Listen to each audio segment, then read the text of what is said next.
3I Atlas produced the most famous extraterrestrial signal.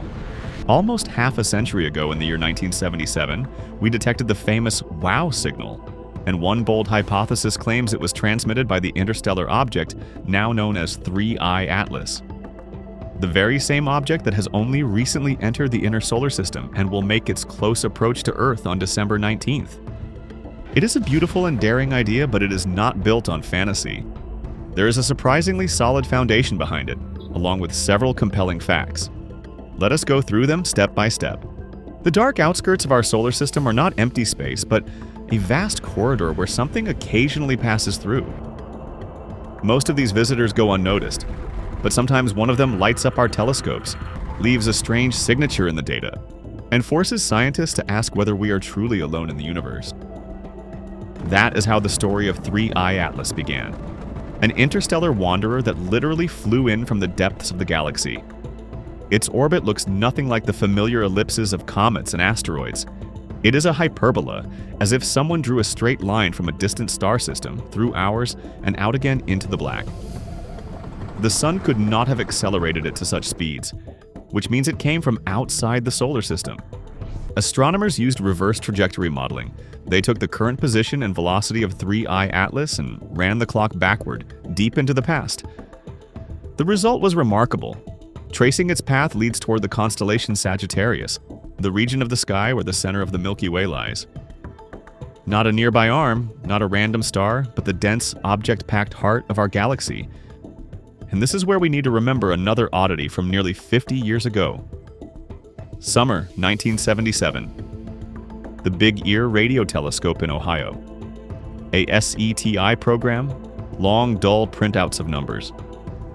Until suddenly, one column skyrockets. At a single frequency, the power jumps dozens of times above the background noise.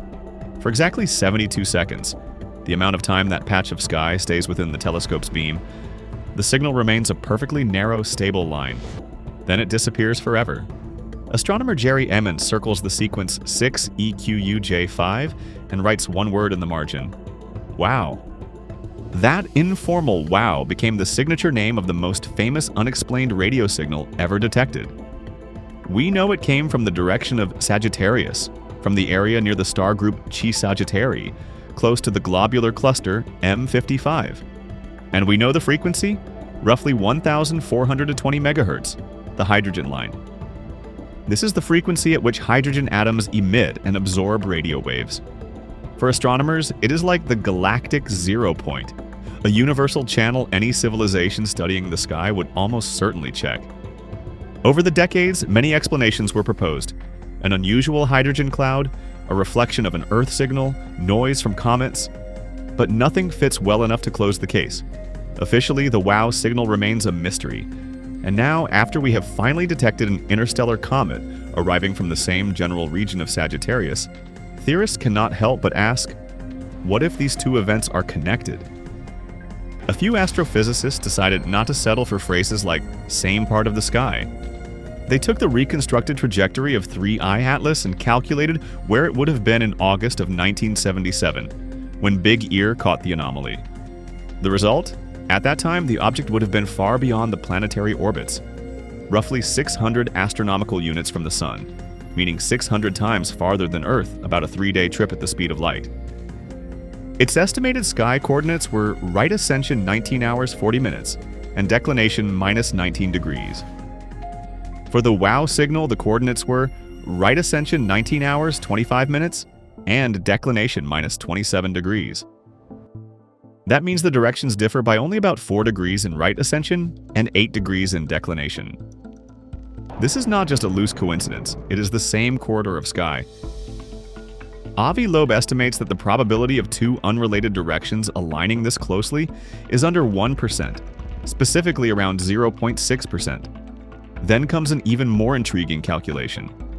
If the source of the WOW signal were located on an interstellar object about 600 astronomical units away, what transmitter power would be needed for Big Ear to hear it that clearly? The answer is surprisingly down to earth, several hundred megawatts. That is within the range of modern human technology, a powerful transmitter with a narrow, focused beam. In other words, a radio beacon on board an interstellar craft is not physically impossible. Of course, the majority of scientists prefer simpler explanations. To them, 3I Atlas is an ancient comet ejected from another star system by a gravitational kick, and the WOW signal is an unusual natural radio burst that we just have not properly interpreted yet. But even they admit, the directional overlap and parameter match are unusual enough to justify serious investigation. That is why today, as 3I Atlas moves through the inner solar system, radio telescopes around the world are not only imaging it and measuring its composition, they are also carefully listening at the hydrogen line. If a narrow, unnaturally clean pulse comes from that region again, especially at the same frequency as in 1977, this will no longer be just a beautiful hypothesis. It will force us to rewrite textbooks. And even if no signal arrives, the mystery remains. In the same patch of sky, we have at least two strange phenomena: an interstellar traveler with an exotic orbit, and a solitary 72-second radio burst on a universal frequency.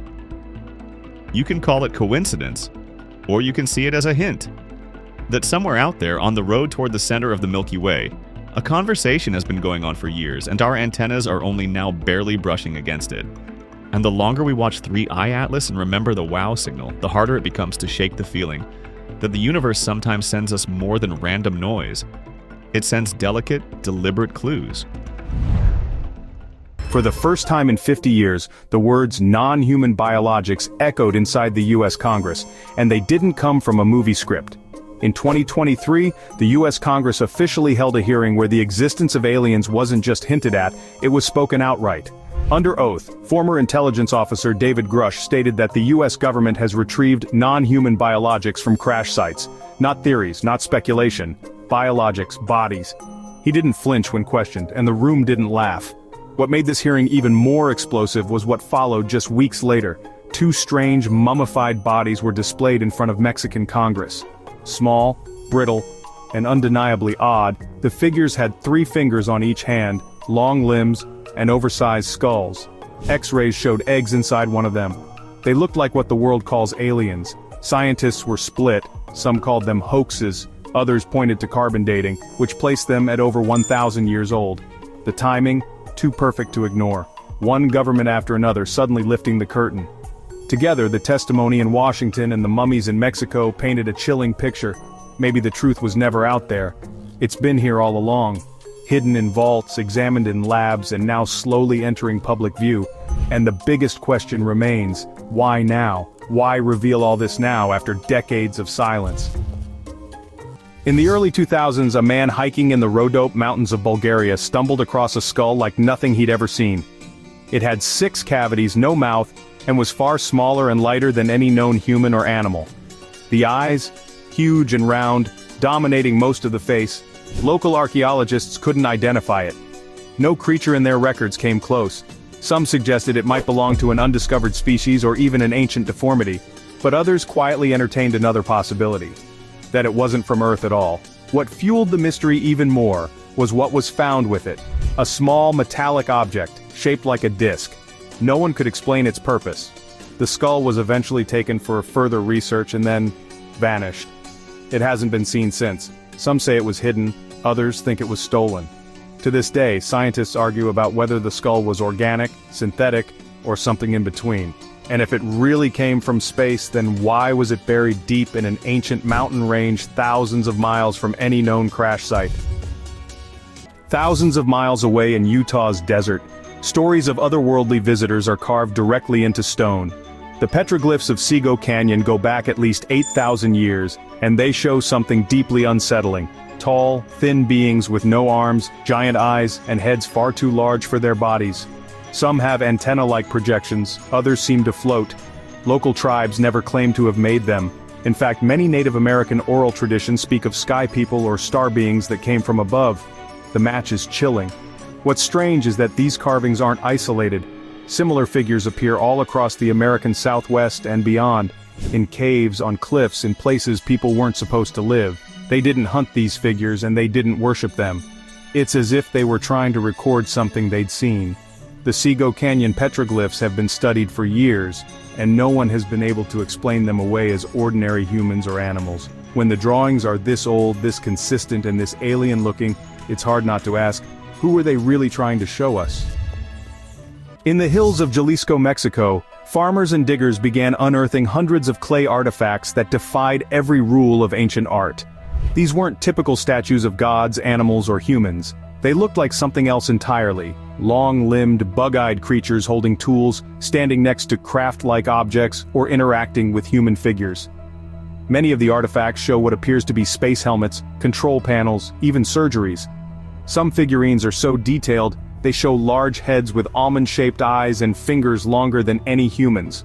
They've been dubbed the Jalisco aliens, and while mainstream archaeologists often avoid them, the collection has grown too large to ignore. The figurines were dated to over 1,000 years ago, long before electricity, aviation, or even telescopes. Yet they feature beings that look strikingly like modern interpretations of extraterrestrials. The question is, how could a civilization with no concept of outer space imagine these figures so precisely? Skeptics say they're fakes, but the sheer volume and consistency raise doubts. They weren't sold to tourists. They were buried deep, found far from trade routes, and often alongside standard relics. Were these just myths shaped in clay? Or did these ancient people actually witness something that left them trying to recreate what they saw with their own hands? Deep in a Peruvian cave near Cusco, researchers stumbled upon something that looked like it came from a science fiction set, a severed, mummified hand with only 3 fingers. But these weren't just any fingers. They were long, bony, and far thicker than a human's, with strange joint structures and cartilage patterns not found in known species. Alongside the hand were elongated skull fragments and an oddly shaped skull cap. Local legends had always spoken of sky visitors who walked differently and didn't look human. This find seemed to echo those stories. When X-rays of the hand were made public, things got weirder. The bones were real. The tissue was real. It wasn't plastic or molded clay. It had veins and joint sockets. Some independent labs even dated it back over 1,000 years. But the anatomy didn't match humans, monkeys, or any known animal from the region. Some researchers claimed it belonged to an unknown primate. Others refused to speculate. Despite the mystery, the specimen was quietly taken into private hands for further study and has rarely been seen since. It raises a disturbing possibility. What if this isn't the only one? What if ancient Peruvians really did have contact with beings whose biology was close, but not quite human? In the ruins of Palenque, Mexico, inside the tomb of the ancient Mayan king Pakal, lies one of the most controversial carvings ever found. On the stone sarcophagus lid is a detailed scene that, to many, looks nothing like a religious or ceremonial image. It looks like someone piloting a machine. Pakal is shown lying back, his hands working controls, his feet pressing against pedals, surrounded by strange objects that resemble tubing, fire, and even exhaust. Some say it looks like he's strapped into a rocket. Mainstream archaeologists insist it's symbolic, a depiction of the king descending into the underworld. But even decades later, no one has fully decoded every symbol carved into the panel. The shape of the structure, the positioning of the body, and the presence of what appear to be mechanical parts don't help the conventional explanations. Supporters of the ancient astronaut theory believe this isn't a myth, it's a memory, that the carving represents a real being, possibly not even human, operating something far ahead of its time. The Mayans were master astronomers. They built observatories, tracked planets, and aligned temples with starlight. So, what if this carving wasn't just ceremonial? What if it was their way of preserving what they saw? Technology from above, etched forever in stone. For years, rumors have swirled about what's locked inside the Vatican's highly restricted archives. One of the most shocking claims? That an ancient manuscript, hidden for centuries, contains sketches of beings that don't look remotely human. One leaked image shows pages filled with faded script, beside it a strange drawing of a large-headed, thin-limbed figure with almond-shaped eyes. It's the classic gray alien, drawn in ink, on what looks like a centuries-old page. No one has officially confirmed the document's authenticity, the Vatican hasn't commented. But the detail of the sketch is uncanny, especially considering its supposed age. The idea that someone hundreds of years ago could have drawn something so close to modern alien reports raises serious questions. Did they make it up? Or did they see something? Some theorists believe these texts were part of a private collection, records of knowledge the church didn't want widely known. Others think the being was real, encountered during a time of exploration, and carefully documented before being locked away. Whether the manuscript is a hoax, a warning, or a clue, it fuels the belief that the Vatican may know far more about visitors from beyond than it's willing to say. Long before the great empires of Babylon and Sumer, a lesser-known culture called the Ubaid thrived in Mesopotamia over 7,000 years ago. When archaeologists uncovered burial sites in Al-Ubaid, what they found didn't look like ancient humans or gods. They found lizard-headed figurines, dozens of them, long faces, slanted eyes, and scaled skin. Some even held babies, wore helmets, or sat in positions of power. They weren't monstrous or symbolic. They were portrayed like leaders or caretakers. What's strange is that these weren't ceremonial gods, and there's no myth explaining them. The figurines came from everyday settlements mixed with tools and domestic items. Why would an ancient people create such detailed models of reptilian beings, unless they believed they were real? The lizardmen theories exploded from there. Some say they were reptilian aliens, possibly the same type mentioned in modern encounters. Others believe they were hybrids, creatures that interacted with early humans or guided them somehow. The truth is, the Ubaid people left no written records behind. Just these figures, staring forward, their gaze frozen in clay. Did they witness something the rest of history buried, or were they trying to warn us about something we'd eventually see again? This strange humanoid figure was reportedly found deep in the mountains of South America, near an isolated cave system rarely explored by researchers. Locals claimed it had been hidden for years, sealed beneath collapsed rock. When it was recovered, the body was sent to a private laboratory for examination. Scientists noted the unusually long limbs, narrow torso, and oversized head, features not consistent with any known human or primate. The tissue was dry but preserved, and internal scans revealed a skeletal structure unlike anything in medical records. No clear explanation was given, and shortly after the study, access to the specimen was restricted. Only a few images remain, sparking questions that no one seems willing to answer. In 2017, researchers in Peru unveiled something so strange it instantly made headlines: small mummified bodies with elongated skulls, 3 long fingers on each hand, and oddly shaped rib cages. Found near the Nazca lines, those massive ancient geoglyphs only visible from the sky, the bodies looked nothing like typical humans. One of them was named Maria, and her structure baffled even experienced scientists. CT scans showed internal organs, bones, and even skin tissue. Carbon dating placed them at around 1,000 years old. Photos and X-rays were made public. Some experts said the bodies were a hoax, pieced together from animal bones. But others, including independent labs in Mexico and Russia, claimed the DNA didn't fully match humans, or any known species. The story refuses to die down. Every test seems to bring more questions than answers. If these beings are real, they change everything we know about life on Earth. Were they visitors, experiments, or an ancient species we never knew existed? The Nazca mummies may be the closest thing the public has seen to real physical evidence of non-human intelligence, and yet, no one seems able to explain them with certainty. Deep within the restricted archives of the Cairo Museum, rumors speak of a mummy unlike any other. Photos leaked years ago show a small, desiccated body with an abnormally large skull, slanted eye sockets, and a jaw structure that doesn't match any known human form. The skin appears leathery, the bones delicate and thin. Whispers claim it was found in a lesser-known tomb near Saqqara and quietly transported to the museum without public documentation. Some insiders believe it was labeled as a fetal anomaly to avoid attention. But those who've allegedly examined it argue otherwise. Anatomical features don't line up with fetal proportions. Even the number of vertebrae is said to differ. A few researchers who saw the mummy in person later spoke anonymously, saying it gave off the feeling that it didn't belong, almost like it was added to history, not part of it. The museum refuses to comment. The artifact isn't listed in any public collection, but the photos persist, circulating through UFO researchers and independent archaeologists. If the mummy is authentic and truly ancient, it raises a terrifying question. Were ancient Egyptians simply burying their dead, or preserving visitors from somewhere far beyond the Nile? In 1995, grainy black and white footage appeared that claimed to show the autopsy of an alien being recovered from the infamous 1947 Roswell crash. The body on the table had a large head, swollen abdomen, and long fingers. Surgeons in biohazard suits moved with careful precision, examining its organs under intense lights. The footage shocked the world. Some dismissed it immediately as a staged hoax. Others weren't so sure. The film was said to be retrieved from old military archives by a former cameraman, and for years it was debated by video experts, pathologists, and skeptics.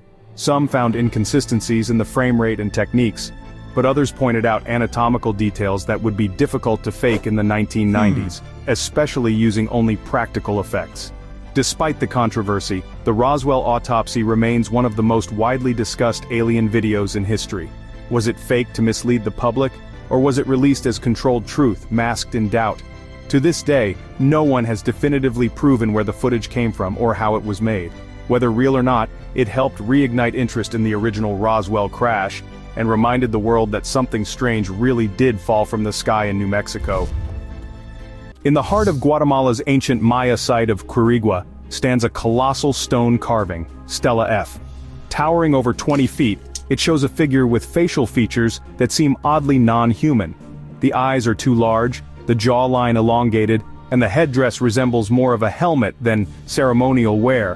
While most Mayan art is deeply symbolic, this statue looks different. The proportions, the details, it almost feels like a portrait, not a myth. Some archaeologists insist it's a stylized depiction of a ruler or deity, but others, including independent researchers, point to its stark contrast from neighboring stelae. What's even more compelling is that ancient Quirigua has multiple references to sky beings and visitors who taught through sound and light. These weren't vague ideas, they were carved in stone. Could this be a tribute to something or someone that the ancient Maya encountered? A being so unlike them that it had to be memorialized in the hardest material available? The mystery of Quirigua's alien-looking statue remains one of the most unexplained finds in Mesoamerican archaeology. Between 1952 and 1969, the U.S. Air Force ran a now declassified program called Project Blue Book. Its mission: investigate reports of unidentified flying objects. Over 12,000 cases were logged. Most were explained: weather balloons, aircraft, or illusions, but 701 cases remain unsolved. And these weren't vague sightings. Pilots, military personnel, and radar operators reported objects moving at impossible speeds, making right-angle turns and vanishing without a trace. One of the most famous cases involved multiple jet fighters scrambled to intercept a glowing object seen on radar near Washington, D.C. It outran the jets, then disappeared, only to reappear minutes later miles away. These reports were documented, filed, and quietly shelved. Even after the program ended, many involved believed it was only the public face of a much deeper operation. Some of the 701 cases contain reports of craft descending into the ocean, landing briefly on remote terrain, or hovering near nuclear facilities. The files are public now. Anyone can read them, but what they suggest is something that no government has been able to fully explain. We're being watched, and have been for a long time. In 2003, a researcher exploring a ghost town in Chile's Atacama Desert discovered something truly bizarre: a tiny, mummified skeleton just over 6 inches long. Despite its size, it had a skull that appeared far too large, with an elongated cranium, slanted eye sockets, and hardened bones, features that didn't seem fetal or infant-like. The skeleton, soon nicknamed Ada, had a humanoid structure but raised immediate questions. How could a body this small be so developed? When the remains were brought to medical experts and later analyzed by geneticists at Stanford, the results were even more puzzling. The DNA showed that Ada was human, but with mutations never seen before. She had genes associated with dwarfism, scoliosis, and other skeletal disorders, but the combination was so rare that scientists couldn't say for certain what they were looking at. Some argued it was a deformed stillborn fetus. Others weren't convinced. What truly deepened the mystery was the condition of the bones. They showed signs of being 6 to 8 years old at the time of death, despite the skeleton's tiny size. How could a 6-inch being live for years? No known syndrome explains that. Some believe Ada is evidence of a failed cloning experiment. Others think she's a hybrid, part human, part something else. Even after DNA testing and X-rays, Ada's story remains unsolved. A being too small to exist, yet too real to ignore.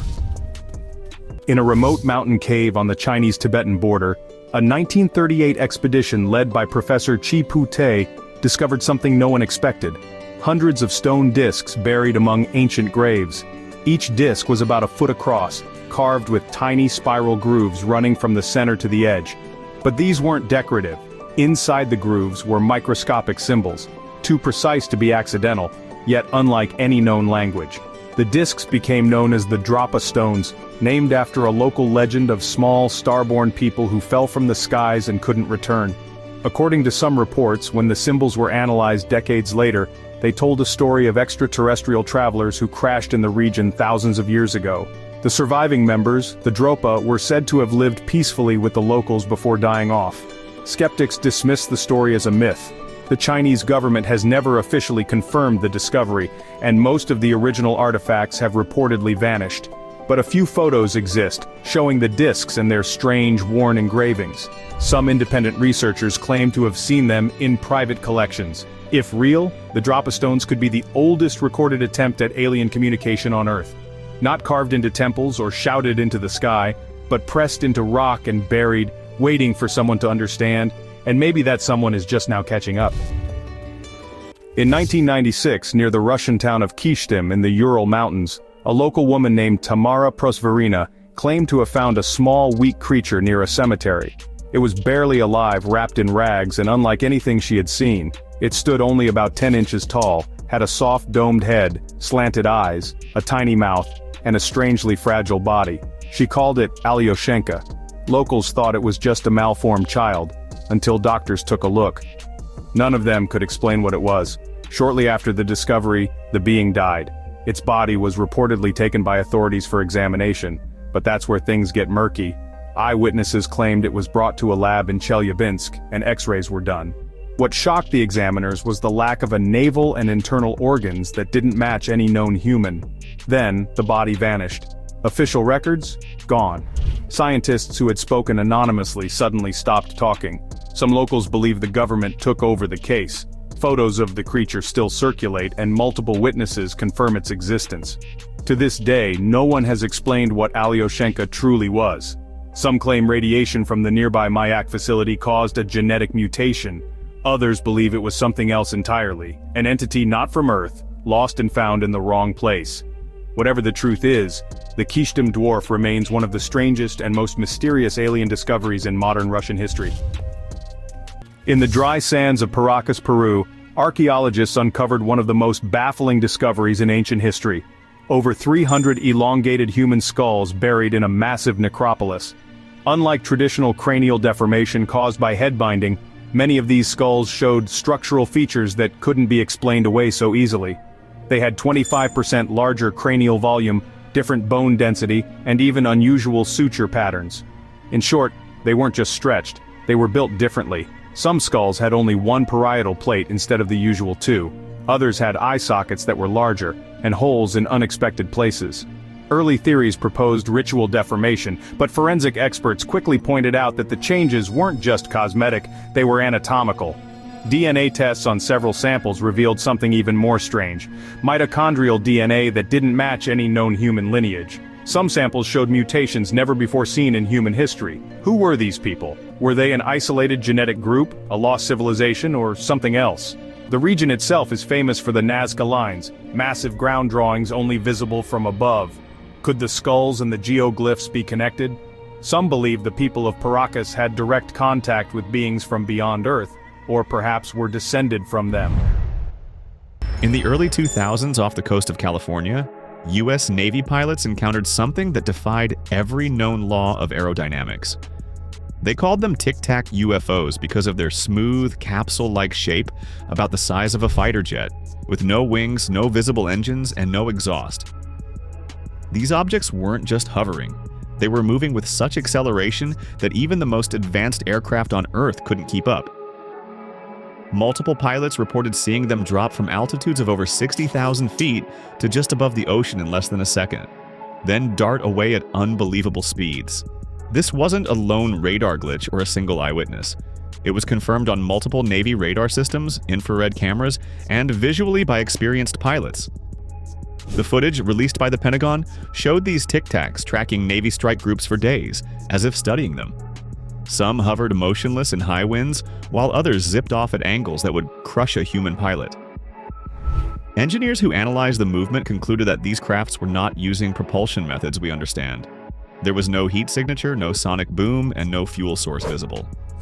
If these objects are foreign drones, they would represent a leap in technology so vast, it would rewrite modern engineering.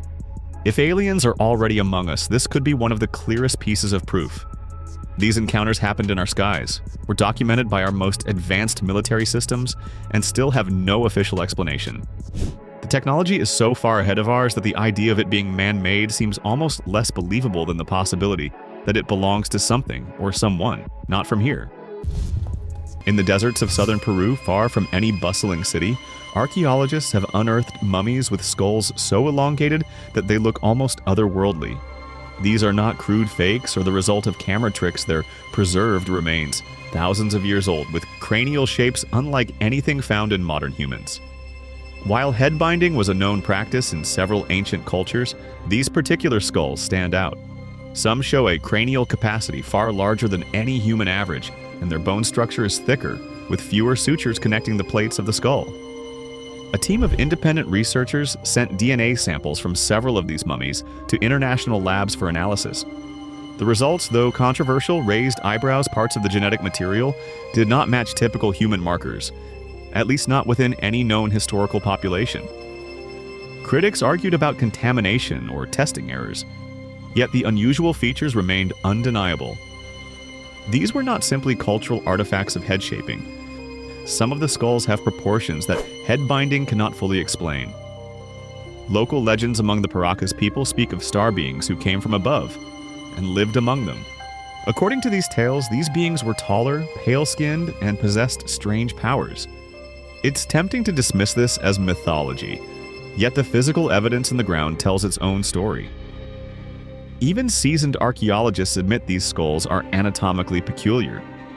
Whether they were the result of an isolated mutation, interbreeding with an unknown group, or something far stranger, these mummies remain one of the most tangible physical anomalies tied to ancient alien theories. Standing face to face with one of these skulls in a museum is unsettling. The sloping forehead, massive cranium, and strange jawline make it hard not to feel as though you're looking at something, or someone that didn't quite belong on Earth. Off the coast of Southern California lies Catalina Island, a popular getaway for tourists and a hotspot for some of the most persistent UFO sightings in the United States. But here, the sightings often have a twist. The objects are seen plunging into or emerging from the ocean, moving beneath the waves at speeds no submarine can match. These are not casual observations from vacationers with binoculars. Military sonar operators and trained pilots have reported detecting massive underwater objects, sometimes over 100 yards in length, traveling without noise or visible propulsion. In one well-documented case, a Navy ship's sonar tracked a huge craft moving from the deep Pacific toward the shore at a velocity faster than any known underwater vehicle. When helicopters were dispatched to investigate, strange aerial lights appeared above the location, as if guarding or escorting whatever was below. Once the lights vanished into the sky, the sonar contact disappeared just as suddenly. Some researchers believe there could be a permanent alien base beneath the ocean floor near Catalina. The area's deep trenches and volcanic geography could easily hide massive structures from human detection. In fact, aerial mapping has revealed odd, symmetrical shapes on the seabed. Too regular for most natural formations, sparking speculation that these are entrances to an underwater facility. One of the most controversial theories in UFO research is that some extraterrestrials can walk among us undetected because they can change their appearance. This isn't just the stuff of comic books or science fiction shows. Intelligence insiders, whistleblowers, and even a few ex-military personnel have gone on record hinting that shape-shifting is a real possibility. The core idea is simple: a being with advanced control over its molecular structure or the ability to project a perfect illusion could blend into human society without raising suspicion. Some UFO researchers connect this theory to the long history of Men in Black reports, where strange visitors show up in perfectly pressed suits, display odd mannerisms, and vanish without a trace. Witnesses often describe these individuals as often some way symmetrical to the point of uncanny, speaking without natural pauses or having eyes that seem unusually deep or reflective. These could be crude attempts to mimic human behavior, like a mask that's just slightly askew. Cultural stories from all over the world, from Norse legends of skinwalkers to African tales of animal people, might be echoes of ancient encounters with these beings. Modern accounts sometimes come from high-profile environments like politics or media, where certain figures are rumored to be not quite human. While hard evidence is scarce, the consistency of these descriptions across time and geography makes the idea unnervingly plausible. If such beings exist, they wouldn't need flying saucers to reach us.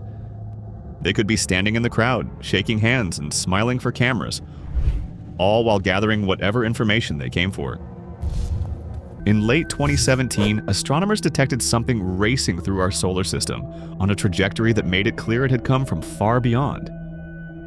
Named Oumuamua, this object was unlike any asteroid or comet ever seen. It was long and thin, some said shaped like a cigar, others like a flattened pancake, and it tumbled through space without producing the usual dust or gas trails we expect from icy bodies. But the real shock came when scientists measured its motion. It was accelerating, as if something were propelling it. Harvard astronomer Avi Loeb suggested that Oumuamua might be artificial, possibly a piece of alien technology, like a light sail driven by starlight. While many astronomers leaned toward natural explanations, none could fully account for all its strange properties. No one saw it coming before it was already past Earth, and no telescope could get a close enough look before it sped away toward deep space. Adding to the mystery, its reflective surface and unusual spin pattern didn't match anything in the catalog of known cosmic bodies. Some argued it could be a fragment of a much larger construct, broken off in another star system. Others believed it might have been sent intentionally, a probe that only needed to pass close to planets to gather information. While we'll likely never know for sure, Oumuamua proved something important. Visitors from other star systems can and do enter our cosmic neighborhood. If this was a piece of alien engineering, it means the first confirmed interstellar object we've ever observed might also be the first proof we're not alone. So, back in 2011, a team of Swedish treasure hunters scanning the Baltic seafloor stumbled upon something extraordinary. At a depth of around 300 feet, sonar images revealed a massive circular object roughly 200 feet across with what appeared to be a staircase-like structure leading into it. The shape looked too perfect to be natural symmetrical lines, smooth curves and sharp edges that seemed carved or engineered. Divers who went down to investigate described the surface as having unusual grooves, and a material more like metal or concrete than stone. Some even claimed their electronic equipment failed when they got too close, as if a strong electromagnetic field surrounded the structure. Even stranger, there appeared to be a trail behind it, as though the object had skidded along the seabed before coming to a stop. Skeptics insist it's a natural rock formation shaped by glacial activity, but others point to the anomalies in the sonar readings and the odd, regular patterns on the object itself. If it is artificial, it raises a wild possibility this could be the wreckage of a craft that crashed into Earth's oceans thousands of years ago. Given the Baltic's harsh, cold waters, such a structure could remain preserved for millennia. For now, the Baltic Sea anomaly sits silently in the dark, fueling debates about whether we're looking at a relic from another world or the most misleading rock formation in history. During a restricted excavation in an undisclosed tomb near the Valley of the Kings, researchers reportedly uncovered a mummy unlike any ever seen. The figure wore the unmistakable striped Nemes headdress of Egyptian royalty, yet its facial structure stunned those present large, deep-set eyes, an elongated skull, and skin that had preserved with an unusual, almost leathery texture. The proportions didn't match human anatomy, leading some experts to quietly suggest the remains were either heavily altered in life or belonged to something non-human. What's especially intriguing is that the burial followed all the rituals of a pharaoh's interment, complete with golden ornaments and an ornate staff, implying this being was not only accepted among the elite but may have ruled. Official statements described the find only as highly unusual, but whispers from those connected to the dig claim advanced scanning revealed internal features unlike any recorded in Egyptian mummies. For decades, ranchers around the world have reported a disturbing and baffling phenomenon: perfectly healthy cattle found dead with surgical-level incisions, missing specific organs and no signs of predators or struggle. What's even stranger is that the bodies are often drained of blood entirely, yet there are no tracks, footprints, or tire marks nearby. These incidents often happen overnight, and the affected animals are sometimes discovered lying in open fields under a clear sky. Veterinary examinations in multiple cases have confirmed that the cuts are clean and precise, as though done with tools far more advanced than any handheld blade. Some wounds are cauterized instantly, leaving no signs of bleeding. Helicopters, drones, and other human explanations have been suggested, but they fail to account for the total lack of evidence on the ground. Many UFO researchers believe these incidents could be linked to extraterrestrials studying Earth's biology, perhaps gathering genetic material or testing for environmental contamination. While the theory might sound like something from a sci-fi thriller, even law enforcement reports have acknowledged the unexplained nature of the mutilations. If true, this would suggest a level of covert surveillance on our planet that's both methodical and highly advanced. Whether the motive is scientific research, resource collection, or something entirely beyond human understanding, the precision and secrecy of these events hint at a presence that operates just beyond our reach, but well within our skies. Among the most controversial claims in UFO research is the idea that a secret program exists to integrate human-alien hybrids into our society. Whistleblowers and alleged insiders describe advanced facilities where genetic experiments combine human DNA with that of non-human beings. The supposed goal? To create individuals who can live undetected among us while carrying traits or abilities from their extraterrestrial lineage. Some of these sources claim that hybrids look fully human but may possess enhanced cognition, unusual resilience, or heightened sensory perception. There are even rumors that such individuals are strategically placed in positions of influence from science to policy, guiding humanity toward long-term goals we can't yet see. While official agencies have dismissed such talk as fiction, leaked documents and testimony from former contractors add fuel to the speculation. This theory connects with the idea of a soft acclimation program, where the public is slowly introduced to the concept of non-human intelligence. If hybrids are indeed living here, it means alien contact has already gone far beyond flyovers and distant encounters. It would also mean that alien influence isn't just approaching Earth, it's already sitting in offices, walking our streets, and shaping our future.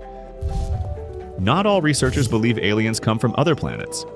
Some suggest they originate from entirely different dimensions realities, layered over our own but normally inaccessible.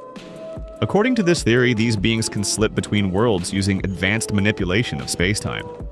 That would explain why UFOs seem to vanish without a trace, perform maneuvers that defy physics, or appear in one location and then instantly in another. This concept isn't just fringe speculation. Physicists exploring the nature of reality have theorized about parallel universes and extra dimensions beyond the three we perceive. If a civilization mastered movement between them, they wouldn't need to cross interstellar distances at all. They could step from their reality into ours in an instant. Eyewitness accounts sometimes support this idea, describing craft that appear translucent, flicker in and out of view, or seem to phase through solid matter. If these travelers exist, their presence on Earth might be more common than we realize. They could be here, but only partially visible, moving in a way that lets them observe us while remaining almost entirely undetectable. Throughout human history, civilizations have described encounters with luminous beings descending from the sky. In many cultures, these were seen as gods or divine messengers. But some theorists suggest these gods may have been advanced extraterrestrials, using their superior technology and knowledge to influence human societies. The stories of flying chariots, glowing wheels, and beings with radiant armor found in ancient texts could just as easily describe spacecraft in advanced suits. Religious icons holding spears, staffs, or other mysterious objects might be depicting tools or devices we didn't have words for at the time. If aliens have visited us repeatedly throughout history, it's possible they chose to appear in forms humans would accept, blending into our spiritual frameworks. They may have taught early humans agriculture, astronomy, and architecture under the guise of divine instruction. This would mean humanity's greatest leaps forward were guided not from inspiration alone, but from direct contact with an intelligence far older and wiser than our own. So, the legend of the Men in Black has been around for decades, these mysterious figures in spotless black suits, showing up in those sleek cars and warning UFO witnesses to just, keep quiet. While pop culture has kind of turned them into comic heroes, the real accounts are honestly way more unsettling. Witnesses describe their skin as unnaturally pale, their speech is oddly mechanical, and their movements is just a little off, like they're mimicking human behavior, but haven't quite nailed it.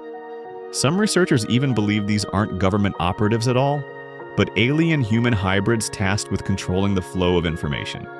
They appear after major UFO sightings, sometimes even before a report is made public, which, you gotta admit, suggests access to information no human agency could possibly have in time. In some cases, they've been described as having eyes that never blink, or voices that just seem to echo in a weird way. If these entities are real, their purpose might not be to protect humanity from fear, but to protect the visitors themselves from being exposed. The Men in Black legend fits pretty neatly into the bigger picture of a hidden alien presence, operating quietly but decisively among us. Discovered in Chile's Atacama Desert back in 2003, the tiny mummified body known as the Atacama humanoid immediately sparked worldwide debate. Measuring just 6 inches long, it had this elongated skull, an unusually hard bone structure, and even a set of fully developed teeth features you just wouldn't expect in something so small. The proportions didn't match those of a human fetus, a child, or really any known animal in the region. Genetic tests confirmed that, yeah, a lot of its DNA was human, but there were some anomalies mutations scientists just couldn't fully explain, especially in genes related to bone growth and structure. While some concluded it was just a case of severe genetic disorder, others saw those irregularities as possible evidence of non-human influence. Its mysterious origin, along with its perfect preservation in one of the driest places on Earth, has led to all sorts of theories. For some folks, this tiny body is physical proof that alien life isn't always towering and humanoid sometimes. It can be small, adapted to survive in ways we still don't really understand. One of the most unsettling theories about alien presence is that, well, they don't always disguise themselves as people sometimes, they hide as objects. Over the years, there have been reports of UFO-like devices camouflaged as totally ordinary things, clouds moving against the wind, streetlights with weird mechanical parts inside, or wildlife behaving in ways that, honestly, no animal should. The idea is that advanced extraterrestrial surveillance doesn't have to look alien at all. A perfect disguise could be something we walk past every single day without thinking twice. With nanotechnology and advanced materials, an alien probe could look like a rock, a piece of trash, or even a bird, all while recording and transmitting a ton of data. Urban legends tell of mechanical owls spotted out in rural areas, or strange featureless cars just parked for days with no driver in sight. While it's easy to brush these stories off, they play right into the bigger idea that we might be surrounded by watchers, and honestly, we'd never know unless one of those disguises slipped up. In the winter of 1980, a quiet patch of forest in Suffolk, England, became the site of one of the most famous UFO encounters in history. Over 2 nights, multiple U.S. Air Force personnel stationed at the nearby RAF Woodbridge base reported seeing strange lights moving through the trees. Some described a glowing metallic craft resting on the forest floor. Others reported beams of light shining down from above, illuminating the ground like searchlights from the sky. The most credible accounts came from officers trained to observe and record accurately. Deputy Base Commander Charles Halt even made an audio recording as events unfolded, describing the light's movements in real time. Witnesses reported getting close enough to see symbols etched into the craft's hull, which some tried to sketch afterward. On the ground, investigators later found small triangular impressions and unusual levels of radiation, as if something heavy had briefly landed there. Skeptics have blamed misidentified lighthouses or bright stars, but those explanations fail to account for the consistent testimonies from multiple trained observers and the physical traces on the site. The Rendlesham case remains officially unexplained and is often called Britain's Roswell. For many, it's one of the clearest indications that, whatever these visitors are, they're willing to come close even within a few feet of human witnesses before vanishing without a trace. So, at this remote excavation site, researchers were honestly stunned when they uncovered a small carved tablet. It showed a human woman in a close embrace with a tall, skeletal alien figure. The alien's elongated skull and thin frame were depicted with such remarkable detail, it almost felt like the artist had actually seen it in person. Surrounding the image were strange symbols belonging to no known language. Some folks believe these symbols hide a forgotten message, while others think they're a fusion of human and alien writing. Whatever the case, the scene shows no fear, only affection, hinting at an ancient bond that may have crossed the boundary between worlds. The ancient astronaut theory, yeah, it proposes that humanity didn't evolve entirely on its own. Instead, it suggests that an advanced extraterrestrial civilization visited Earth way back in prehistoric times and directly influenced our genetic development. Supporters of this theory point to sudden leaps in human intelligence, the rapid spread of agriculture, and the abrupt rise of complex civilizations as evidence of outside intervention. Ancient sites like Göbekli Tepe, built with remarkable precision thousands of years before the invention of the wheel, really fuel that speculation. Some researchers believe the advanced engineering and astronomical alignments found there and in places like the pyramids of Egypt were made possible by knowledge passed down from non-human teachers. Ancient art often depicts strange figures wearing what look like helmets, breathing devices, or carrying tools that honestly resemble modern technology. If true, this theory would mean we are, in part, a product of alien design and that our creators might still be monitoring us. The idea transforms the search for extraterrestrial life into something deeply personal. We might not just be looking for neighbors in the cosmos. We could be searching for our makers. Now, here's one of the more mind-bending theories about aliens. Maybe they aren't visitors from another planet at all. Maybe they're us, from the distant future. This concept suggests that what we call aliens are actually highly evolved humans who have mastered time travel and returned to study their own past. The large heads, slender bodies, and huge eyes, often described in alien sightings, could be the result of millennia of evolution in a technology-driven environment. If future humans have the ability to manipulate time, their visits to our era could be for research, preservation of history, or even to subtly influence events to ensure their own existence. That would explain why so many alien encounters seem observational rather than hostile. They might be studying us the way archaeologists study ancient civilizations. Some supporters of this idea also point out the similarities between reported alien craft maneuvers and theoretical models of time travel involving gravitational manipulation. If the theory is correct, then aliens are not just part of our universe's history, they're part of our family tree, watching over their ancestors from a vantage point we can barely imagine. Right in the middle of a busy courtyard near the Qutb Minar in Delhi stands something that looks ordinary, just a tall, dark iron pillar. But the closer you look, the stranger it gets. This thing has been standing there for over 1,600 years, fully exposed to rain, heat, and pollution, and yet it hasn't rusted. Not in any way you'd expect from iron. No crumbling, no flaking, no rot. Scientists have poked and scanned it for decades, and the answer they give is they don't know exactly how it's held up so perfectly. The official explanation is a mix of ancient forging techniques and high phosphorus content in the metal. But here's where it gets really odd. No other iron artifact from that time or place was made the same way. Not even close. It's like whoever made it had access to knowledge of chemistry and metallurgy that disappeared right after they were done. Some researchers think it was forged using a process that prevents the formation of iron oxide. That sounds like standard science, until you realize that kind of control over metallurgy wasn't supposed to exist in 400 AD. Or earlier, depending on which dating method you trust. Now, step back a bit. What if this pillar wasn't just a marker or a tribute? Some believe it could have been part of a much larger energy-related system. That might sound like a sci-fi plot, but look at it. Perfectly straight, perfectly balanced, and seemingly immune to decay. The idea that it could have been a conductor, a resonance rod, or even some sort of magnetic stabilizer pops up in more than one fringe theory. And while mainstream archaeologists dismiss those ideas, they also admit that the pillar shouldn't be in this condition today. So something doesn't add up.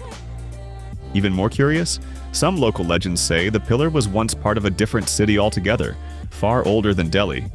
A city with knowledge that was given to them by the gods and then lost in floods. Think of Atlantis, but in South Asia. Now that story doesn't sound so far-fetched when you're standing next to a 7-ton iron monolith that laughs in the face of corrosion. In the misty hills of West Java, Indonesia, there's a site that was once thought to be nothing more than a pile of ancient rocks. Locals treated it like a sacred place. Archaeologists gave it a quick glance and moved on. But then came the scans. Deep penetrating radar revealed something that shattered the textbook timeline. Massive underground chambers, geometric layers of stone, and a complex structure buried under thousands of years of volcanic soil. And here's the kicker, they may be up to 28,000 years old. We're not talking about a minor temple. We're talking about a multi-level pyramid with organized platforms, walls, and tunnels. It's like finding a buried skyscraper in a jungle.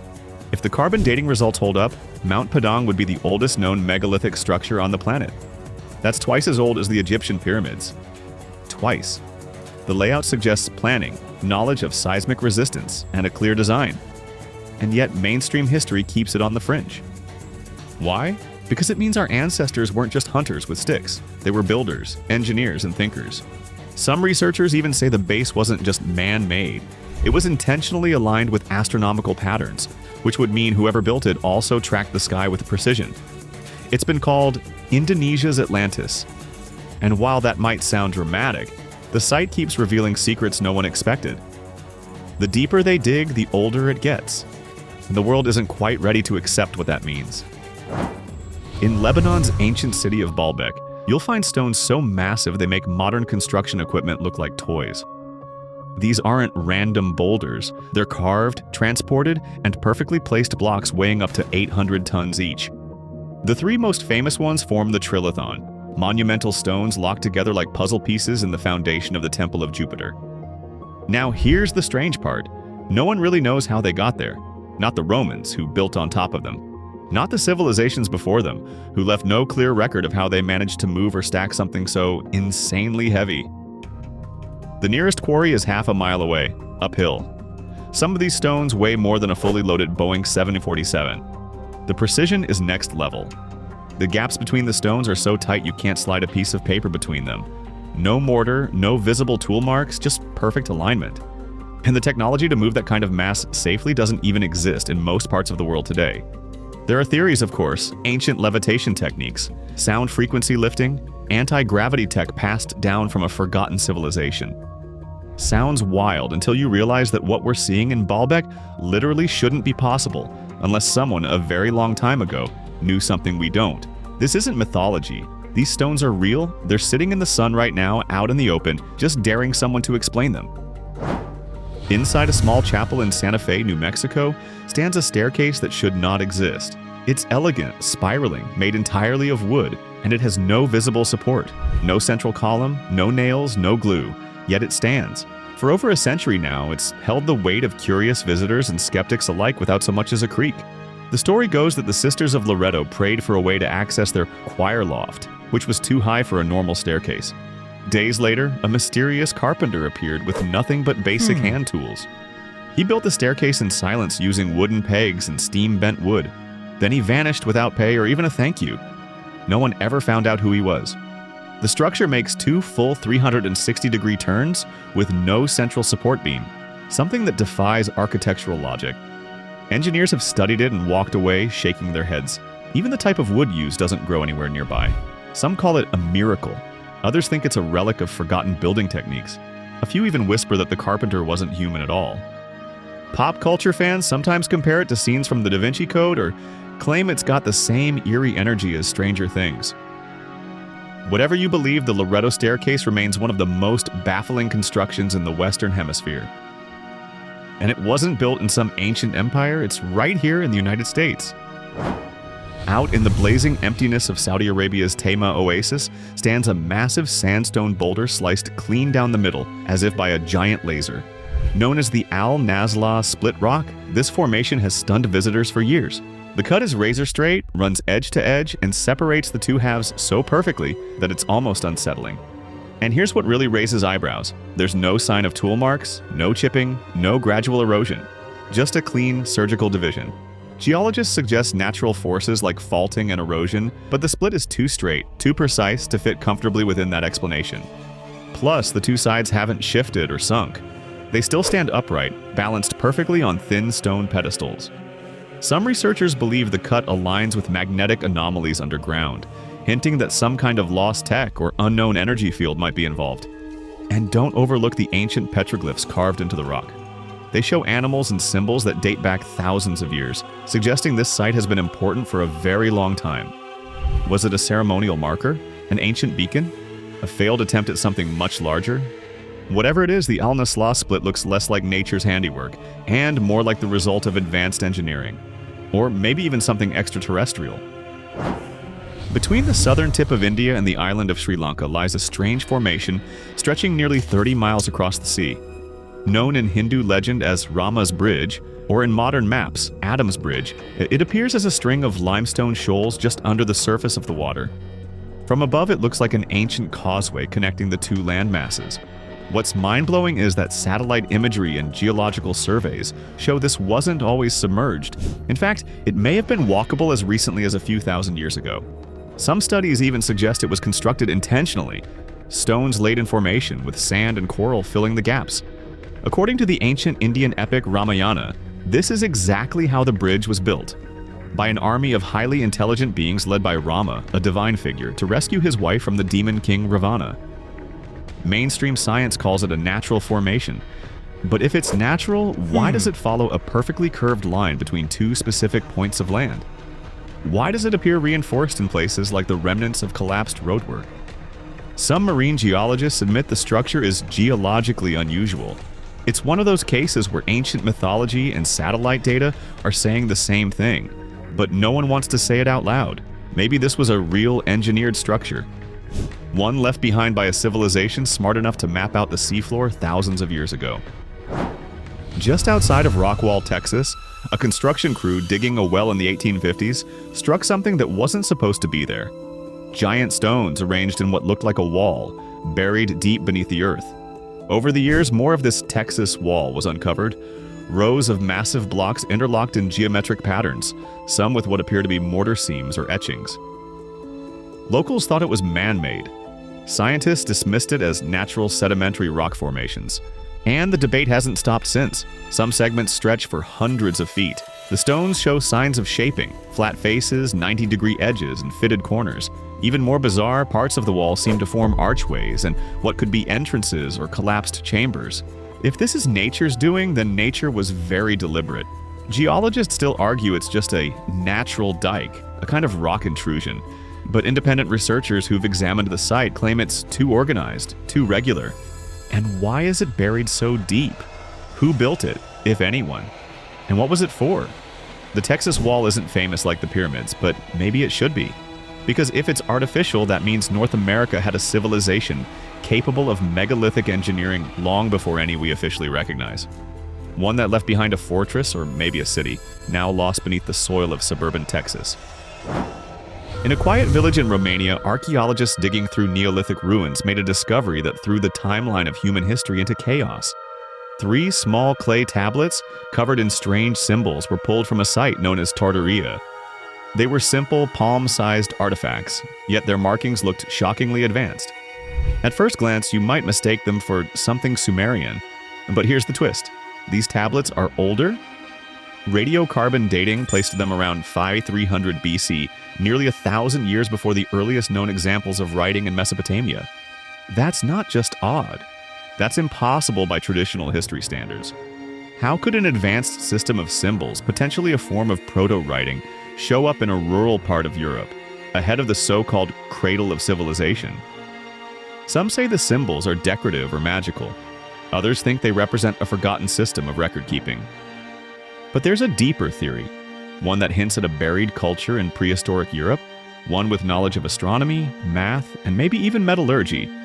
The tablets were found near other advanced items, a copper bracelet, stone tools, and charred bones, possibly from a ritual. It feels like something bigger was going on here, something that never made it into the official narrative. Mainstream academia hesitates to call it writing, but when you look at the shapes, grids, pictographs, organized sequences, it's hard to believe it's random. Could the Tartaria tablets be the final trace of a civilization erased by time and flood with only these clay fragments left behind as a clue? It's as if someone was trying to send a message. The question is, were they the first to write or the last to remember? Across various sites in Central and South America, mysterious carvings resembling humanoid beings with large eyes, commonly associated with the gray alien archetype, have been found etched into ancient stone. One such stone head, with triangular symbols and radiating lines, appears almost cartoonishly extraterrestrial, yet it's undeniably old.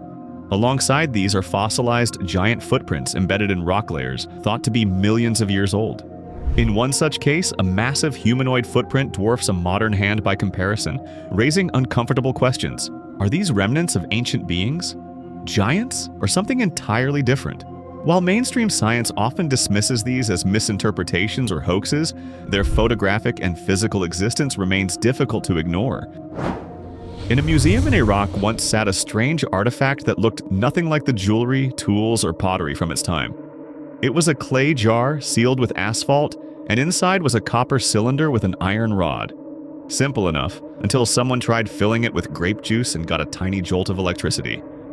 That's when things got weird, because this so-called Baghdad battery dates back over 2,000 years to the Parthian period, long before anyone was supposed to know how to generate electricity. Officially, it's considered a mystery. Some say it was used for electroplating, like applying a thin layer of gold or silver onto metal. Others believe it might have been a part of religious rituals, or maybe something much more advanced. But here's where the theories get charged. If this was just one example of ancient electricity, how many others have we missed? Were there once labs or energy systems scattered across the ancient world? And why haven't we found more? The artifact itself was dismissed by many until replicas started working. With lemon juice or vinegar inside, these simple devices really can produce a current. Not enough to power a city, but enough to spark new questions. If they knew how to make a battery, what else did they know? Some even suggest it's evidence that ancient Mesopotamia had access to lost scientific knowledge, passed down from an earlier, more advanced civilization. One we barely remember. Before Sumer, before Babylon, there was a mysterious culture in Mesopotamia called the Uboid. They left behind advanced pottery, irrigation systems, and something even more unsettling, a series of strange figurines with humanoid bodies and reptilian heads.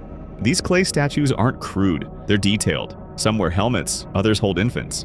A few even seem to be sitting on thrones. But all of them share one thing: they look like lizards. Not stylized animals, but upright, intelligent beings with long eyes, flat snouts, and scaled skin. And they date back to 5000 BC, before writing, before cities, before anything we consider civilization. Mainstream archaeology says they're symbolic or mythological, but symbolic of what exactly? The Ubaid culture wasn't known for wild religious imagery, they were practical. So why these beings? Some researchers believe they represent deities. Others go further, connecting them to legends of the Anunnaki, or even extraterrestrial visitors. It sounds outrageous, until you realize these figures weren't just found in one place. They showed up across multiple sites, in the same style, with the same reptilian features. Were these just artistic creations? Or were they based on something or someone the Ubaid actually encountered? Whatever the truth is, these figurines are quietly stored in museums today, rarely discussed, yet staring straight back through time with cold, ancient eyes. Discovered in a tomb in Saqqara in 1898, this wooden figure looked like a bird at first glance. But something about it was off. The wings were flat and straight, not curved like a real bird's. The tail was vertical, more like a modern airplane's rudder, and it had no feet.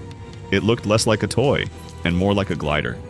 Experts dated it to around 200 BC, but no one could explain why it was made that way. Some said it was a ceremonial object.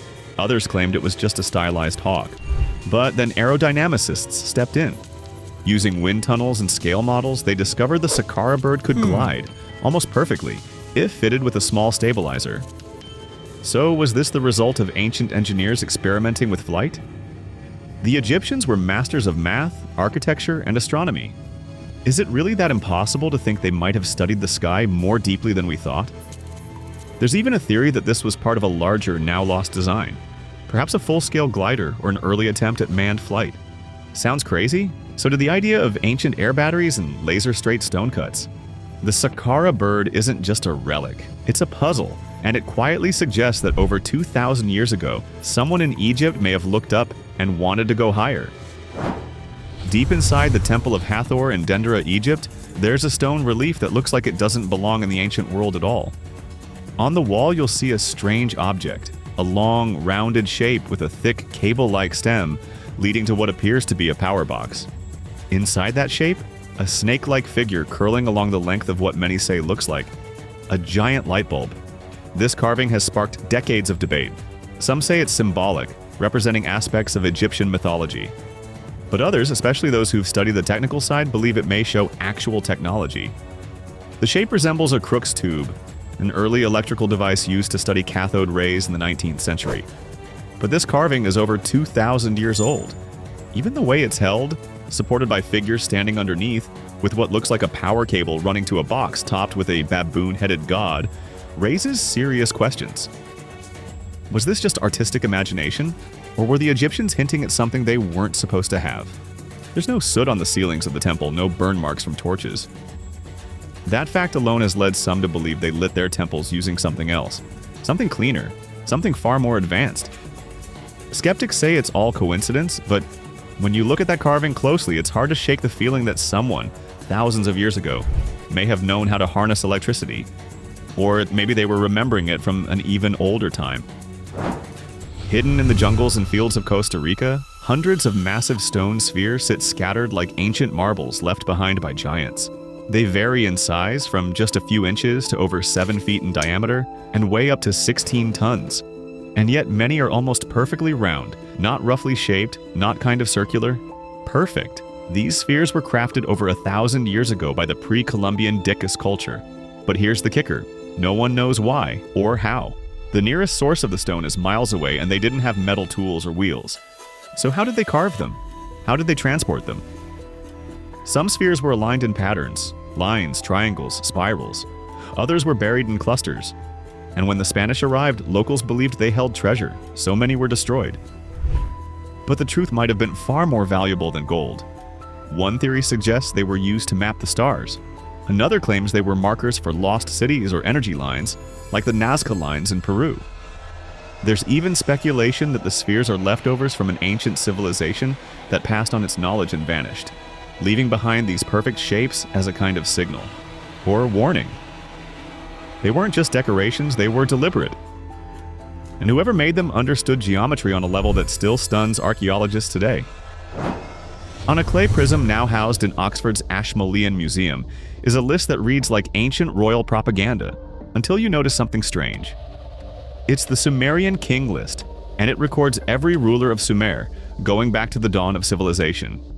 Some of them reigned for a few decades, others for tens of thousands of years. One king ruled for 2,800 years, another for 36,000. These weren't mythical gods. They were listed right alongside rulers we do recognize from archaeology. So why would these reigns be recorded with such specific and impossibly long numbers? Mainstream historians chalk it up to symbolic writing. They say the numbers represent greatness, not literal years. But that doesn't explain why the list was carved in such a formal, organized way. It wasn't poetic, it was bureaucratic. There's also the question of the flood. The list clearly mentions a cataclysm. The flood swept over the land. After the flood had swept over, after which the reign lengths become more realistic. That division mirrors stories from other ancient texts, the Bible, the Epic of Gilgamesh, even Hindu scriptures. Some researchers believe the king list is a timeline left behind by a civilization that existed before recorded history. A forgotten world ruled by beings, humans or not, who possessed extraordinary longevity or power. Are these reigns exaggerated stories? Or are they remnants of an older truth, one we've buried deeper than any artifact? In 1974, near the town of Aiud in Romania, workers digging along a riverbank unearthed something strange. Among fossilized bones of extinct animals, they found a wedge-shaped metallic object. It was buried deep in sediment, dated by some to be at least 10,000 years old. But here's the strange part. The object was made of aluminum, an element that wasn't industrially produced until the 1800s. The shape? It looked like a component from a machine, even similar to parts used in aircraft landing gear. Experts debated whether it was a hoax, a misplaced modern object, or something far older. But tests confirmed the aluminum alloy wasn't modern, and its level of oxidation suggested extreme age. Was it part of a machine from a lost civilization, or something else entirely? It sits quietly in a museum now, often ignored, but for those who've seen it up close, the Aiud artifact feels less like a mistake, and more like a message. That's about it. Write in the comments what is the strangest thing you have eaten in your life. For more useful information, watch other videos.